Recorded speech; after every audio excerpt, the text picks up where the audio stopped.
Welcome to Patch and Crash. It's the podcast where gaming culture and life collide.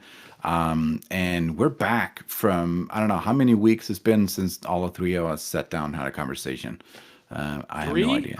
I don't know. I've slept it twice, at least twice since then, which means that I have a memory wipe. So there's I can't remember anything after that. But yeah, it's been a little while.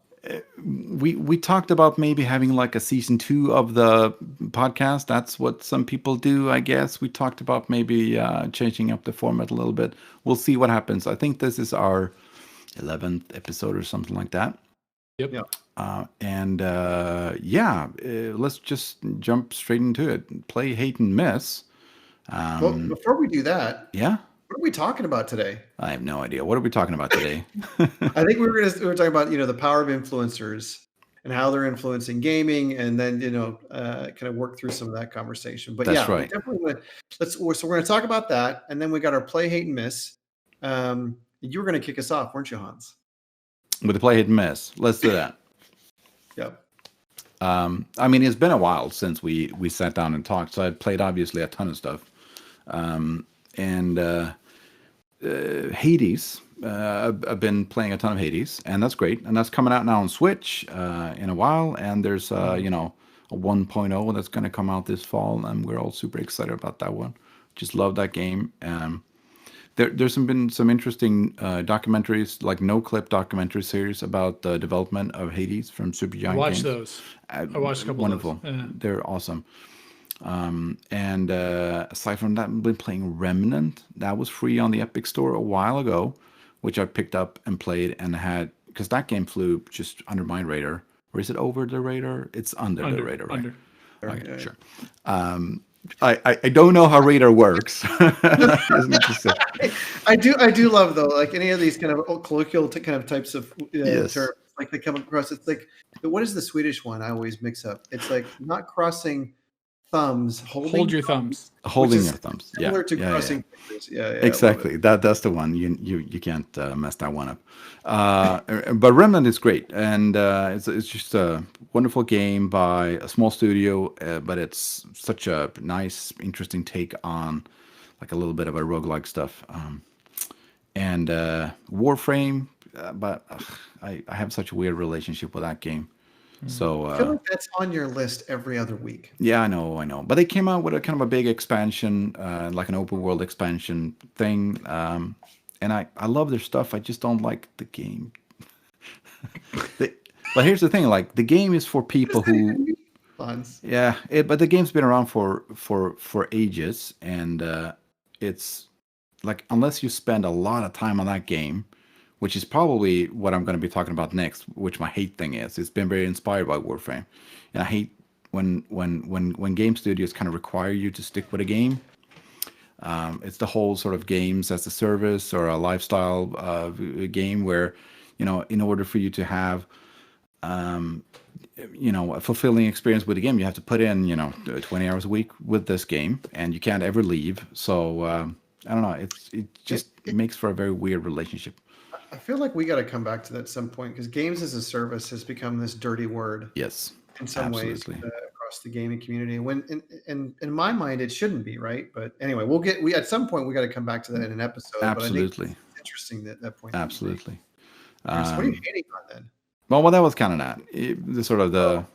I mean, I get it, because like if you have a lot of players playing your game, there's a lot of buzz around your game. People don't go dead game, haha. But like they pad this sort of experience with daily quests and sort of re-engagement mechanics rather than actual gameplay mechanics. So retention mechanics, right? Mm-hmm. I'm not a big fan, so I'm kind of hating on that kind of stuff. Which my experience with Remnant was kind of the opposite. I was kind of looking for these sort of, how does this game try to kind of keep me pull in, but it doesn't really. So I'm free to stop whenever I want, and that was really nice. Quit anytime. Well, yeah, I can quit anytime. And then the stuff that I'm kind of missing is I watched a couple of days ago like a documentary on Quake, the original Quake game, and that was my jam back in my days. Used to play Quake at LAN parties. We'd carry our computers and hook them up via network cables, and then played Quake all night. And I missed the fact that there's no local meta anymore. You can't compare yourself only to your friends. You play everything online, and everything is super competitive, and there's no like real local meta, that kind of stuff I'm missing a lot. I don't know, that's maybe a stupid thing, but I thought about it, so hey. How about you, Paul?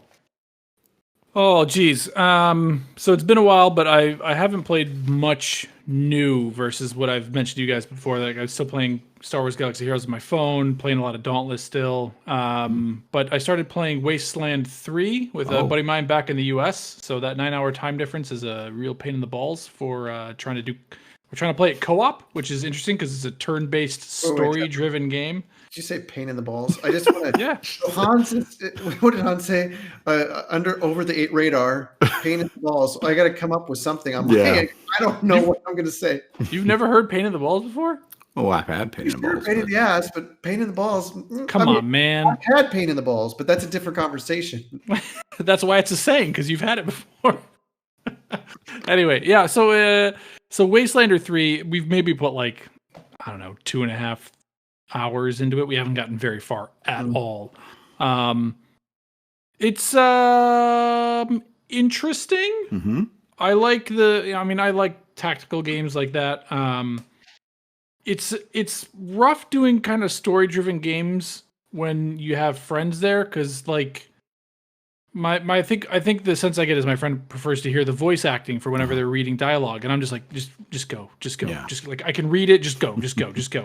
So I think there's it's different levels of how do people get engaged with the game, right? Because everybody has different experiences, and it slows down story choices. Like if he goes and talks to an NPC, well, now it's his choice and what happens to the story. I'm like, well, what if that's not what I want to do in the game? I understand why those mechanics exist. I feel that it's kind of a grading point for the audience that typically enjoys those style of games, which are much more single player focused. So it's really interesting to see kind of how that plays out. But we'll see over time. I don't know. They do some things really well. We've had a lot of networking issues to get connected to each other, but other than that, the experience is fine. It feels oldish in terms of its responsiveness and kind of game feel. But it's good. What am I hating on? I think I don't know, man. I don't have anything specific. I've just been it's just been a rough couple of weeks work wise. That's kind of where my hate is right now. Just I'm just burned a little bit from work. There's a lot going on and I'm just tired. So that's kind of hate. For the record, I don't think I'm the reason why, because we work together. No, we don't work together. We work in the same company. Thankfully, I don't have to deal with you ever. Yeah, join the club. Club. But no, there's just a lot going on. So nothing really that I'd say I'm hating on this week. Other than maybe glut of trailer shows. I don't know. I don't have enough headspace for too many trailers. No, wait, I got it. No, okay. It just came to me. I hate that I still have to continue to wait for Lego Star Wars, the Skywalker saga. I swear to God, it was supposed to launch with The Rise of Skywalker, and then it got pushed a couple months, and I think into the beginning of the year. Then it got pushed again, and now it's pushed to early 2020. I just want to play Star Wars, man. Come on. But is that all the movies in one now? Yeah. Huge ambitious thing for them to kind of jam all that stuff into one thing. And I mean with the pandemic, I understand the delays happen. Oh, sure. This is the one thing I'm being impatient about. I'm understanding everywhere else. I'm just, because it's been delayed a few times, I'm just more impatient than normal. It's Lego and it's Star Wars. I can get behind that. Yeah, it's double whammy. And then what am I missing? I had something, and I'm totally spaced because I got a little bit worked up about the Lego Star Wars thing. All right. God. Well, we can come back to that one then. That's Mike? fine. You can skip it. I know I had something. Just my mind went blank. It's just like Lego Star Wars. I just want to go play that for forever. Anyway, go ahead. Sorry, Mike. What are you up to? No, don't be sorry. It's funny. As both of you were talking, I added more to my hate list. So I don't know what that means. Is it us now? But it's like I don't have one thing. I have a rant of hate. So we'll see. But first, let's talk about what I'm playing. So there's a myriad of things since we last talked. But in the last week or so, I picked up MLB Show. I've been wanting to play that for quite some time. I haven't been I like more sports games. There's not a lot of good sports baseball games.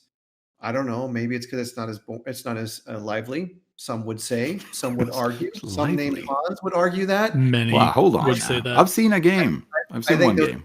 Words, and I would fight them both for that. But all that said, I decided to pick it up because I have played the arcade games, which is a lot of fun. It's just kind of mindless fun. Turns out Sims is a little bit different, style of play. Yeah, a little harder. As I think Paul and I were on a call one night, and then and he saw it. One, it's beautiful, right? It's gorgeous. It looks like it is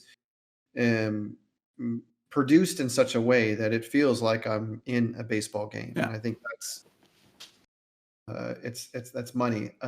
Turns out it's equally difficult. I think it's easier for me to play baseball than it is actually for me to play a video game baseball, having played baseball before. So that's why I don't play FIFA. Like I can play soccer / football, but I can't play FIFA. Yeah, I'm getting into it. It's just taking. I mean, there's a little bit of a steep ramp. The UI is not all that clean, and so I don't know who was their UI designer, but there's like 15 boxes of just things. I just want to play. At some point, I'm just like, where's the HUD mode? I just want the play. No, I just want the one box that says just play. But there's so many different modes and so much, and I forget that sports games, they've become so complex because they're annualized and they want to kind of add a little bit more features, and they've kind of gotten feature creep over time. Does it have story as well? Do you like follow a guy through? I don't even know, hon. It's button 12. It's the lower left button.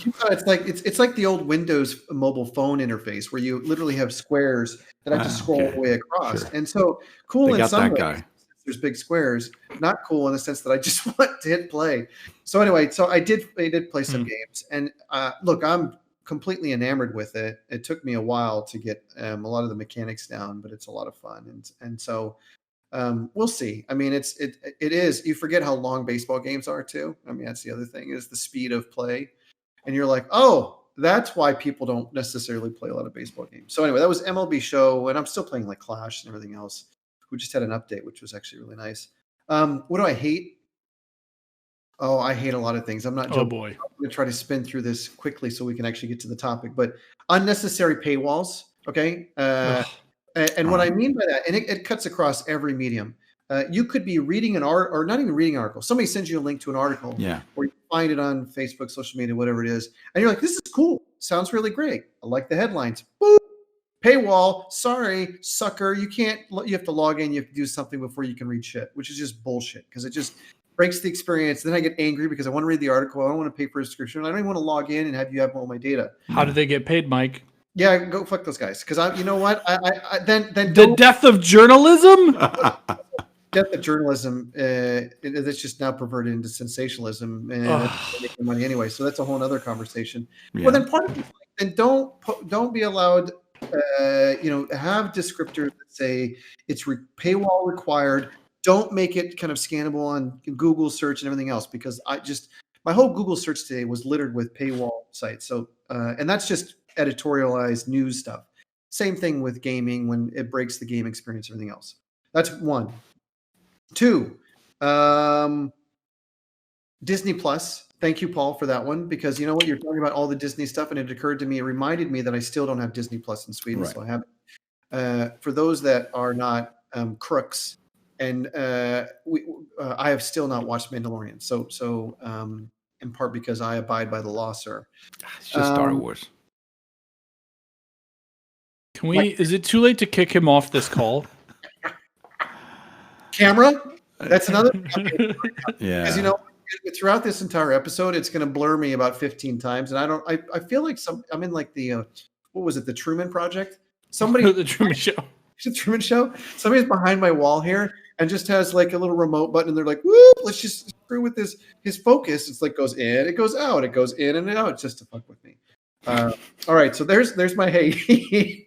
So, what am I missing? On a serious note, I'm missing actual news that isn't just politics or coronavirus. Literally everything. Yeah. And as a guy that likes politics and really is enamored with it and is completely focused and just almost an unhealthy level of kind of in tune to kind of politics, I'm tired of it. I'm tired of politics and coronavirus. I just want something other than that.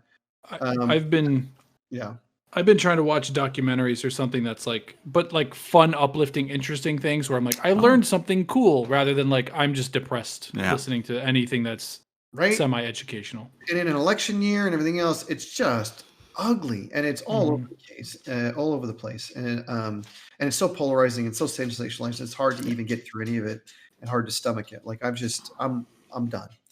On a less serious note, but funny note, and Hans, you were the inspiration for this. I miss really good curse words, and I think the Brits have this over any other country. I love it. They have the best curse words in the world. But you just reminded me that when we were talking, you said ass clown, and I said ass hat, and I was like, those are good. I like those. Really good. And I think there should be more work spent into good curse words in the English language. Like I want to learn more. I'm tired of just dropping fuck every time because fuck is cool and it's high utility, but it kind of gets old. Like you want good. I'm gonna be honest with you, Mike. You said that the Brits have some great swear words, and then you said you wish there were more good swear words in English. Oh they speak English, Mike. Well, you know. Have you spoken to some Brits lately? Have you spoken to some Scots lately? I don't know. I mean, I shouldn't say that. But I mean, it's English. We just speak American. That's the difference. We just lost all of our 60 subscribers. I know. Hey, I bet a bunch of them are American, so they love this shit. For my friends clowns on that island, this is the big jib jab that we have, of course. There's constant kind of darts thrown at each other. I do love, by the way, that you say that we speak American, because I think that we can only understand that as people are like, oh, you just speak American. American. All right. So are you done with your misses? I'm done. Well, all right. I want to. That was good. I'll revisit the thing I missed out on was so I've actually recently gotten the chance to meet up with some friends in real life for events that were like, one was a work event and then two were social events. Yeah, I think like within the last like 3-ish weeks, I've had probably maybe like 4 big events, like 10 people, right? But I just miss being able to do that all the time on a whim. You know what I mean? Just like, oh, it's the end of the work. Let's just go hang out and just do whatever. Like, you know, without rather feeling than like, bad about it, right? Yeah. Instead of going like, hey, can we all coordinate this? Is this a good space? Is it, open enough? Can we all keep a safe distance? Blah, blah, blah. Like you're sneaking. It was just nice to be able to see people, I guess. And I miss doing that more often in spur of the moment. But there's your depressing twist back into COVID. Thanks for that, Paul. I mean, I tried to end it in like a funny moment, not so much. No, ruined it. All right. So for today's topic, we want to talk about influencers in gaming. And Mike, why don't you explain what this is all about? That's great timing on that one. Right. So here's the thing: influencers have become a really big part of just marketing overall, and just the process by which people are influenced and ultimately buy games. I mean, there's now over 70% of people actually say that they trust social networks and influencers versus advertising now. And so it is everywhere. And so we wanted to have that conversation around the power of the influencer in gaming. Is it good? Is it bad? Is it indifferent? How does it impact both players and ourselves as both publishers, marketers, and developers? And so that's really the conversation for today. So with that, let's just kind of dive in. Paul, Hans, who wants to go first? I mean, for me, it feels like there's influencers everywhere, to your stats earlier, Mike, and that's the only way people are kind of getting their information now. It just speaks to the social media age. Like everything is driven by an influencer culture at this point. It feels like everybody that you hear about, everything that's happening is all driven by somebody trying to make a buck via some level of social media, whether it be YouTube. I mean, we're guilty of that right now, right? Oh, yeah, Isn't that what we're essentially trying to do? Right?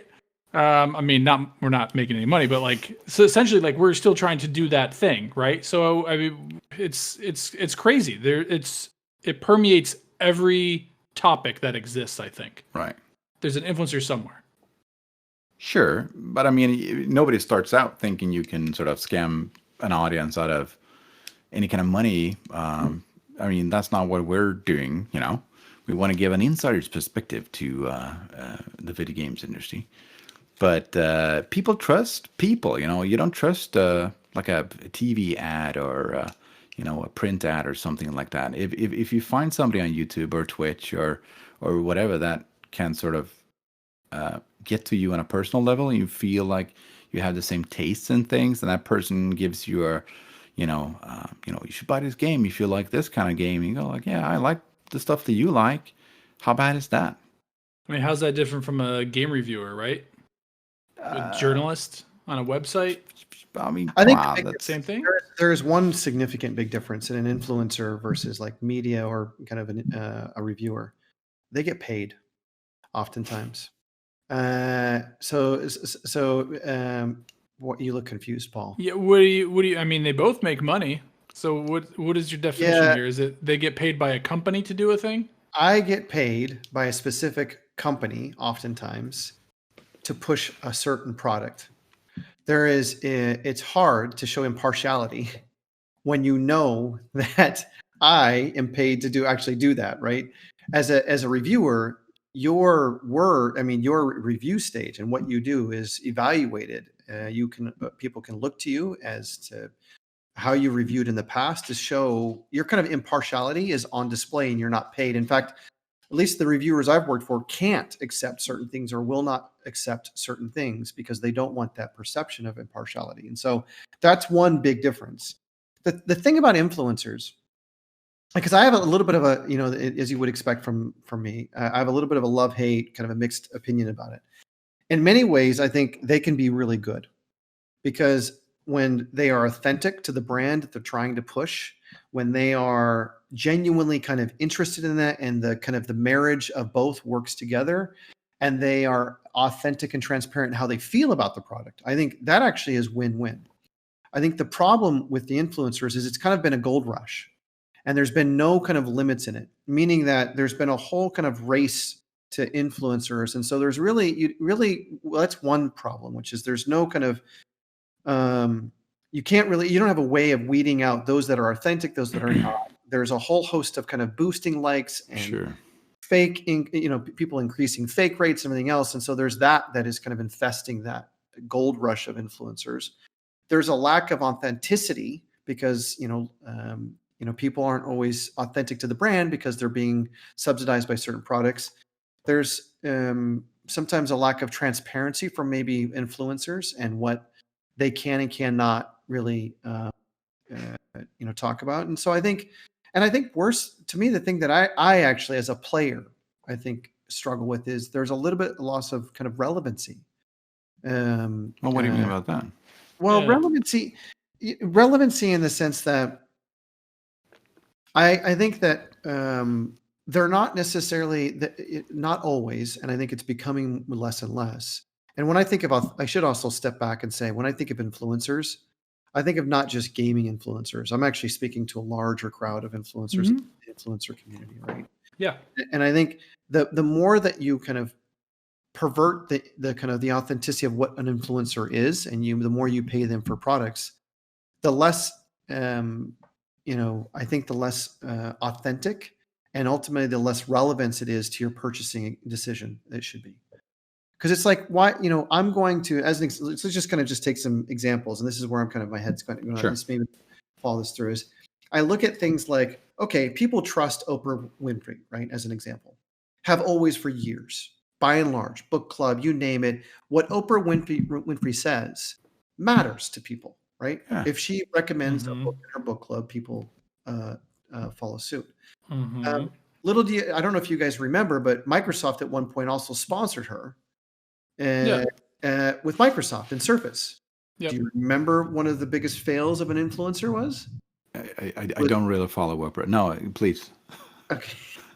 I know, we just wanted to. Okay, I know who it is. I just don't tune in that often. It's like the Ellen moment, posting a picture of, from her iPhone on about Samsung, right? Yes. Oprah doing the same thing about how great her Surface was, and then it says from her iPad. It's like there is no, there's a lack of authenticity there, Sure. and I think for me, you lose the kind of the relevance of that whole discussion.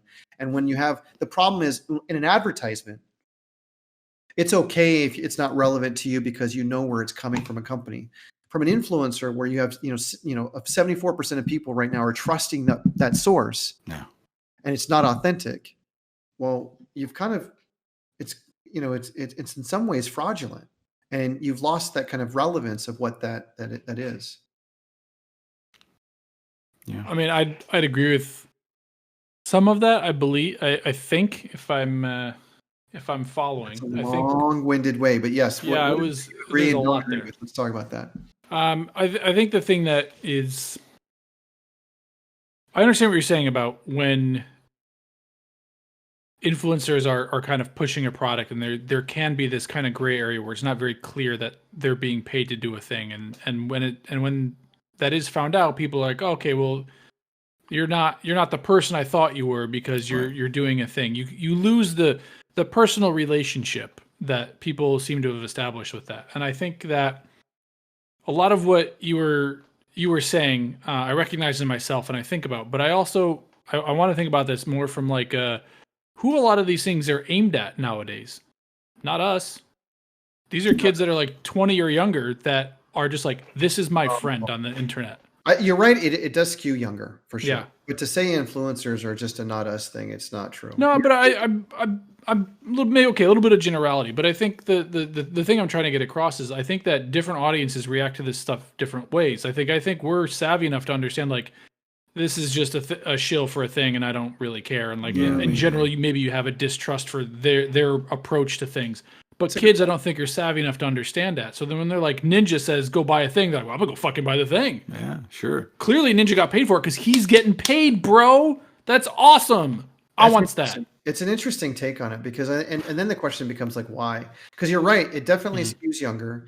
And I think we lived in obviously a different generation of influence. It's more about celebrities and advertisement, more traditional kind of media.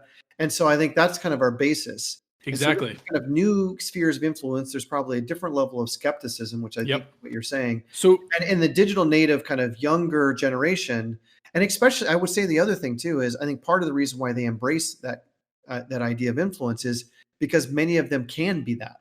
That's actually a path. A path. Right. Yeah.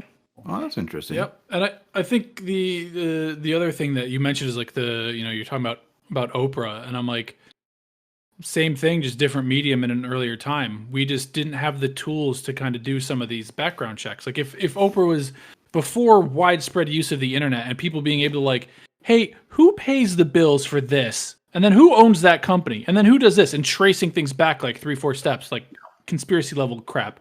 Like that level of chain of events. But you follow the money, people can do that more now and be like, oh, I see what happened here. Yeah. That's why this person is hawking this item. Do you think there's more checks and balances today? I think there's less. Yeah, I think that's part of the problem, right? Is that Oprah was a kind of more provocative example because everybody trusted Oprah, and she was kind of like the early. We didn't want to call her an influencer, but that's effectively what she was. Exactly. In that era.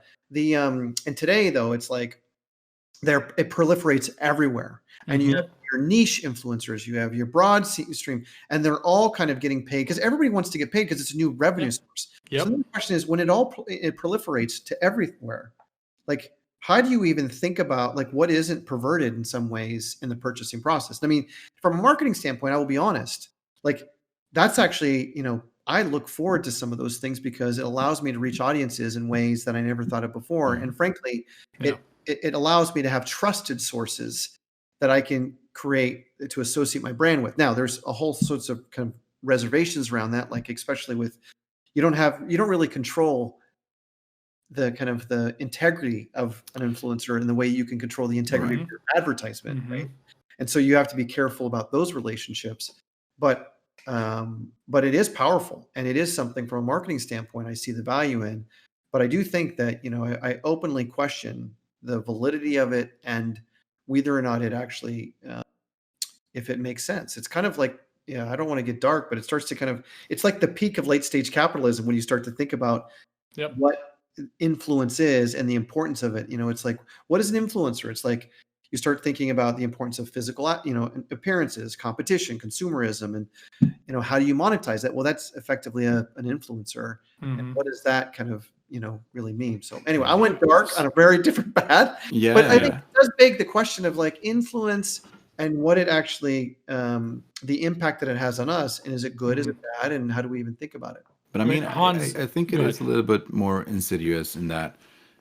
I mean, previously, a few years ago, if you had an athlete promote a brand or something like that, you sponsor a basketball player or something like that. You would never imagine you had a relationship with that player. You might look up to the player and you might aspire to be, someone like that or be really into their lives, but you wouldn't fool yourself into thinking that you were their friends. But today, you kind of have these sort of, it's called parasocial relationships. And it's when you feel like you are actually connected to that person in some way. Maybe you are on their YouTube channel, or you're on their Twitch stream or something like that. And you're watching them play and you're watching them engage with you, and they will, notice you in chat and they will say something to you, and you feel like, that's my buddy, that's my friend. And you'll tune in every night, right? And you'll have this kind of strange asymmetry to your relationship with that person. And then that person starts talking about these new games or these new, blinking keyboards or whatever. It's a strange relationship, and it's a little bit more icky than maybe traditional, Nike sponsoring an athlete.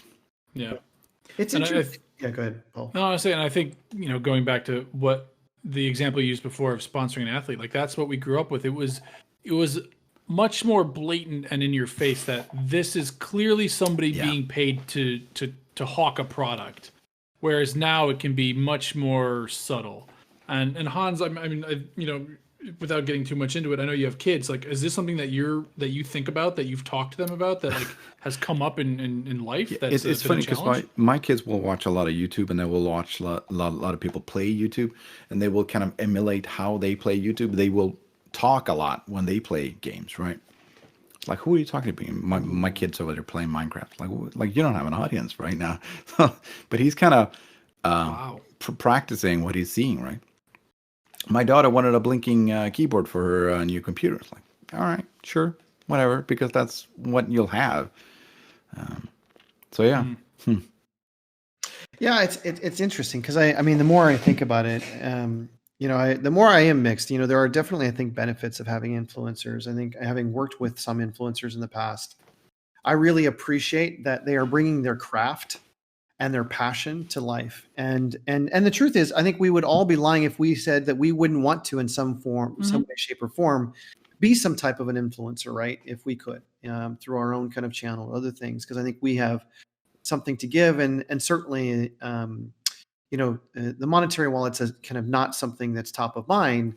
Of course, if there was to be had, I don't think anybody would argue that it was we were against it, right? And so I think there is this kind of duality where I'm thinking, I said, well, I see the good parts of it, and I see that people bringing their craft and their dream to life. But there's also the other side of that too, which is like, it's it can be kind of detrimental, and if not in check. And I think for me, when we kind of bring it back to gaming, and we think about the influence it has, the behaviors and everything else, it is largely influential. And everything from buying the game to what we do, how we do it, and everything else. And that is, I think, that left unchecked, I think there is some cause for concern.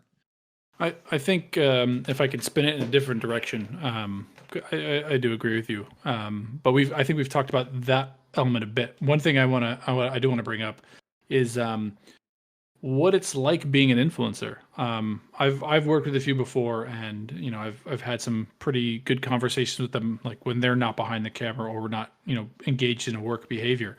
And It's stressful like any other job, and you've seen it with some streamers that are like, I'm not going to do this anymore. I'm stepping away from this, or I need a long break. But a long break hurts their career in this point because of the nature of their business being like you have to be there daily in order to keep people around because people are fickle. And it's it's an immense toll to basically be an actor. Yeah. For like 12 plus hours a day, every day of your life. Like it's the mental toll. I don't think that we think about enough. I think a lot of people still see them as like one part my friend, but also another part entertainment. So they're not really a person. It's interesting. It's messy. You have to kind of create this character. It's larger than life character oftentimes. I didn't think about that, Paul. Like I'm sure there is part of that once you get past this is really exciting and it's still a job, it's still something I have to do, and the pressures associated with it. It's a challenge. It's just like any other thing that you love. When people are always like, do what you love, you never ever worked a day in your life. But I think that there's a flip side to that, which is when you do that, you start to have to treat it more like, okay, but if I'm going to actually make a go of this thing, I need to be able to, how am I going to support myself? Right. You can't just passion project everything because you'll go broke. Yeah. So it's you start making small compromises because you're like, I like doing this thing. Oh, well, now I can make money doing this thing. Well, in order to keep making money, I always have to do this thing. And it changes the relationship in your mind. And I think it's this type especially is just really weird. And I think I'm going to wax a bit scientific about it. Like, we don't know the long-term effects of this type of behavior on a human mind. That is such a boomer thing to say. Yeah, I know. But like, I mean, are we gonna do a study in 20 years where like, hey, Ninja's in like a mental institute because he's had an emotional breakdown and never recovered, and they're gonna be like, well, let's go through and let's see if we can see the moments, and it'll all be recorded. It'll be like, we can see the moment where he broke, like so something like that. As dark as I went, Paul went. So yeah. I mean, this is a game of one-upsmanship. We just get darker and darker and darker. Here's the thing. Let's bring it a little bit lighter because I think I think. Look, I'm not trying to make light of it, and I actually would never make light of kind of mental health issues or other things that kind of careers like this could exacerbate. And that's not the intent, but I would say that whether it's this or other careers, there are certainly some careers that maybe put more pressure in those areas, and I'm not the person to say one or another. I'm not qualified to say that, but I can appreciate that point. I do go back to though. I think the world has changed, right? Over the last 5 to 10 years, it's become more organic, more influencer, more social driven. The way that we influence people has completely changed, and it's turned kind of marketing upside down in many ways. We don't really think about traditional kind of marketing in the same way. We think through influencer and different eyes, right? And how do we, if we fast forward in 5 years from now, where are we going? And like I said, I think that this is here to stay. How much of this is good? How much of it is not? I think to your point, I think I heard you say earlier is it's a generational thing, at least mostly. I think the younger generation has lived with this and expects this in some ways. Yeah. So that's here to stay, and it probably always will. But how do you kind of keep it in check? Like, I'll give you a good example. This has been a brewing problem in marketing, mostly around there's the big implosion or explosion of like influencers and the race to kind of the gold rush of a lot of influencers, and a lot of brand and marketing companies reached out and started establishing a lot of those relationships, whether it's like the Pepsi and Kendall Jenner. I'm joking. If you guys know what the reference is there. No. Yep. Okay. There's all sorts of these, right? Because that just happens when you're early days influencer, like, yeah, it's a good idea. And they're like, the cringeworthy moments, or not. And Naomi Campbell with Adidas. And if you haven't seen that one too, that's another big fail. Okay. Anyway, so there's a lot of those kind of moments. And I think, but Unilever has recently said we need to kind of spearhead this whole movement to clean this up.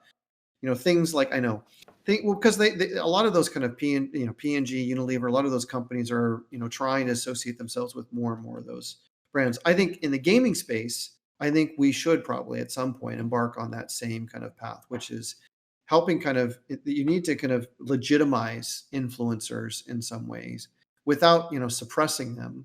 But you do need to ensure that there is a certain legitimacy to that craft and to outlets and to people, so that because right now there's implicit trust, just by and oftentimes it's it can be very naive, and the lessons aren't learned until after the fact, and the damage is done, I think, to brands, to people, and everything else until you can. So that's at least in my head when I think about that. That's where it just needs to mature, and I think there needs to be certain guardrails that are put up more and more.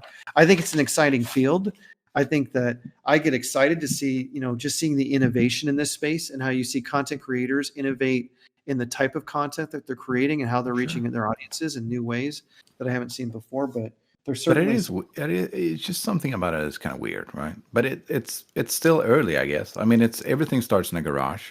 When you say weird, though, I don't help me understand what is. All right, so like one of the biggest categories on Twitch is just chatting or IRL or whatever. People just walking around in a city and just recording their lives, right?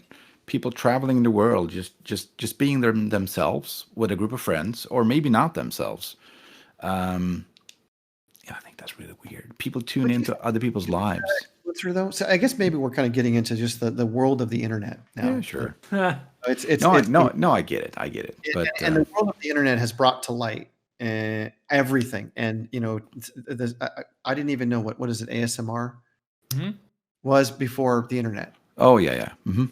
And so I'm like, okay, there's millions of people just tuning into stuff. I wouldn't necessarily qualify that as influencers, or at least for this conversation. Well, they could be sort of on the low key. They might pull out that Pepsi or talk about Call of Duty. Sure. I mean, I guess Mike, you in your mind you're thinking more like influencers that actually have reach to some degree. But I think that the comment that I think, and this is where my head goes a little bit with Hans, is like, everyone's trying to do this, so everyone is some type of influencer, even if that audience is like 2 people. Yeah, they're still influencing those 2 people. I'm not necessarily saying scale. Actually, okay. I'm saying as an influencer, I have a certain message, and more importantly, I'm open to work with companies to shape and sponsor different products in that message. And so, I think anyone would want to do that, though, regardless of size. Yeah, I don't think everybody does, though. I think that. In fact, in influencers, even a more strict definition is there are a kind of let's call it a segment of a lot of kind of high value influencers that focus on that. They're probably more stronger in the beauty space than anything else. Sure, that category. But they're definitely, and they've even kind of broken out and created their own lines and everything else. But I think that is more of like the more pure influencers. We I think in the gaming space are kind of, you see those influencers, but I think we see a lot of kind of, let's call it content creator influencers. Sure. And I wouldn't necessarily, I kind of put them in a different category, to be honest. I mean, I think they're peddling a particular kind of program and message. But I don't know that I mean, you definitely pay some content contributors, and you can do that to kind of host and play your content. Yeah. But they're largely, I feel like they're largely, I could be wrong, largely untouched. They're still relatively pure to their own program. Sure. I mean, but that's just going to evolve over time, right? They're going to get more savvy and more business minded. And then all of a sudden, you can't trust no one. Yeah. Although I think that part of the beauty of the YouTube model, even though that they've kind of adjusted their advertising policies and practices over the last few years, is that you can every 5 minutes is that you can accrue a lot of money. You can make a lot of money. You don't have to sell out and be sponsored, right? You don't have to advertise. And so I think that's why maybe you don't see a lot of that, is that you have the Patreon stuff and other subscriptions that you can subscribe directly, and you don't have to be an influencer in that way. But it is an interesting, I mean, I think I bucket them in different ways, but they still carry a heavy voice, right? Yeah. Listen to an influencer and say, "Ooh, they played this game tonight, and he said it was shit. Therefore, I probably won't play it." Right. So, okay, I'm gonna rewind then. Yeah. Explain to me the difference between an influencer and a content creator, because I've just conflated. I make a video on YouTube, influencer. Yeah, well, so I again, it's my definition. Yeah, no, that's fine. I was just curious. Yeah, I think that I treat them separately. Although I think you could argue that content creators can be influencers. I generally box influencers out into a different category. How? Or maybe you could even say influencers are more kind of let's call it a superset of content creators. Right. But where's the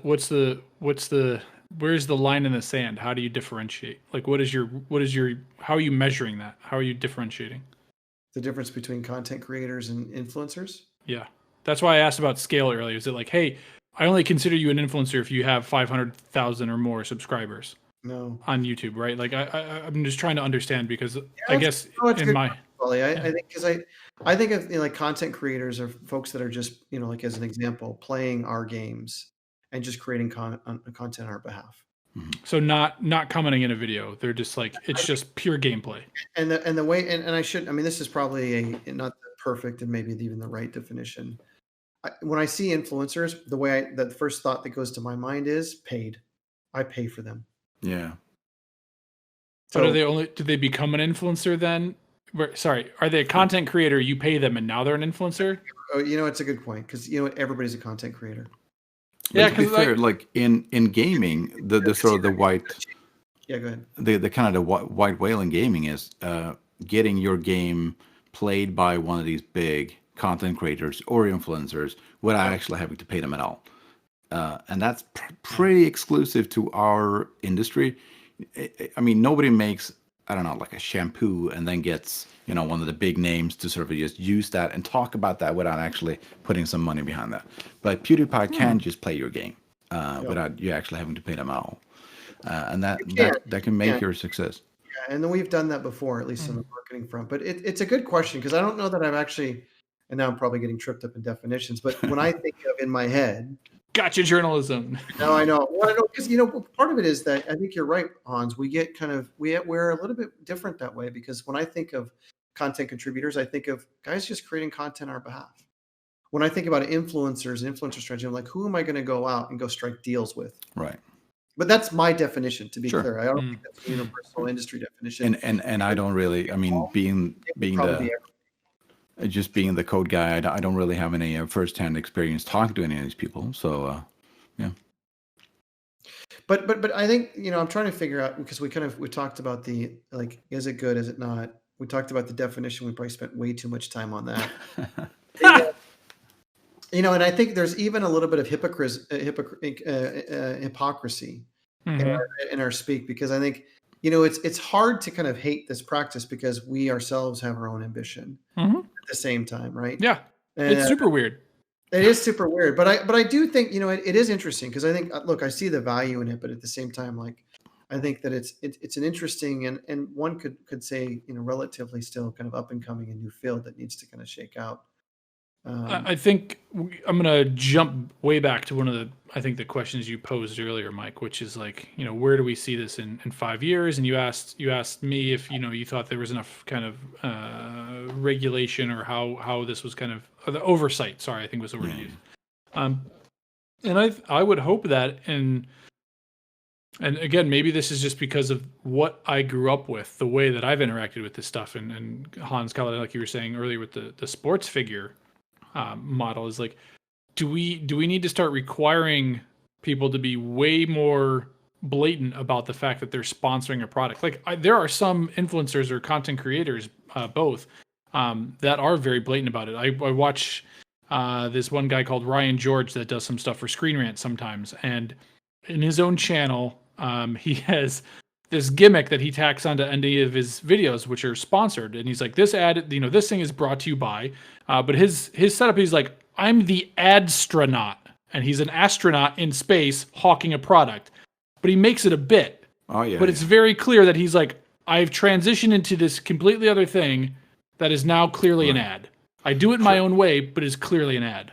Yeah. Are we going to start doing that more so than like the, I think that's sponsored. I think that's like truth in advertising in my mind. Yeah.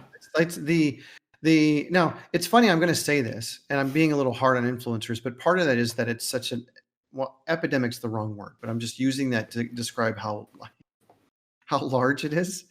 It's ubiquitous would be a better word. Right. But it's so big. But celebrities, I think, were always, they associated and they sponsored different products and everything else too, and they used it and they talked about it and stuff like that. And there wasn't that. I don't think that there was that need at that time, but maybe there was, and maybe I'm being unfair to kind of influencers. But I do think that just kind of truth in advertising, meaning that this is the sponsorship. I am sponsoring this. I think it's great. I think would make a lot of sense just to at least acknowledge that this is in fact an advertisement. Because otherwise, when they do it more subtle, it comes off as more authentic, which means people are more likely to believe them. But that's where you get into that scummy practice of like, did they just kind of convince me to buy something because I like them as a person, and I was unaware that they were paid to say that? Like, that's being more blatant is. I think Hans is he's like a scummy. I don't think it's not necessarily. I haven't seen as many scummy kind of episodes, so I can't speak to that. I just think that it's proliferated so much. It's hard to kind of see. It's at least very clear when you have an advertisement. Yeah, sure. I mean, it's very normalized. I don't probably see it because it's just so prevalent. Yeah. I mean, Mike, you brought up way earlier about your play hating and miss, and you're talking about the hate on paywalls. Yeah. But I mean, like, there's a thing that I think got kicked around in legislation in the U.S. maybe a couple of years ago, if I'm remembering correctly, along the same lines, which is people would write art, or there would be ads written to look like articles that basically pushed an agenda, had a narrative, and it was like at the very bottom of the article or somewhere buried in the fine print, it'd be like, this text was written by blah blah blah company. And you're like, all those, right? Advertorials. Yeah, thank you. I couldn't think of the word. Advertorial. But that's kind of how I think what we're describing. It's interesting. An influencer can do it. But it is interesting because I think you're exactly right. I can't tell you how many times I've run into an advertorial and I'm like, oh, this is really, God damn it, really. Yeah. And I feel like as a marketing guy, I actually am more astute to that stuff. I'm like, and it sometimes will catch me up. I can't imagine others. Yeah. Those damn marketers, God, they're horrible people. Horrible people. But I think that's, going back, like Hans was saying, is like it's a slippery slope type of situation. So yeah, I think it's. Oh, you mean legislating or not legislating? Not legislating. Like just currently where we are currently, it's a slippery slope. Like this stuff can just keep getting worse unless we do something about it. Well, this begs a larger question, just about the flow of information, anyway, right? Age. I mean, influencers would kind of talk about it, but it's hard to always have that conversation without just talking about just the control of information and data and people's information. And how do you kind of make sure that you are able to safeguard that and be smart about how you present that and present information? We won't get into that political topic right now, but I think that just begs a whole kind of beating from folks on the internet. But I think it is an interesting discussion, and I don't think it's that different. From a conversation of just, it is kind of truth in advertising, truth in facts, truth in information. And in a world where information is literally millions of pieces of information at your fingertips, that just becomes so much more important. Clear lines. Yeah. Wow. Indeed. I did not expect this to kind of turn the way it did, by the way, for today. No, but it's interesting. It's really interesting.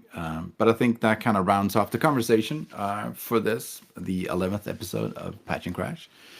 And stay safe, everybody. Hit the subscribe button. Thank you all for listening. If you want to see more episodes of this podcast, please check out patchandcrash.com. Also, follow us on Twitter @PatchandCrash, where we post about new episodes or live streams.